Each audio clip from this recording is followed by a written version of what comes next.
हैदराबाद से रिपोर्ट पेश कर रहे हैं एमडी सिंध अब्बास शराजी।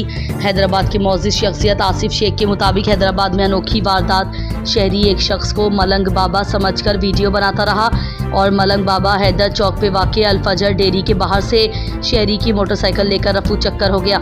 मज़ीद अपडेट के लिए देखते रहें फ़ख्र न्यूज़ HD।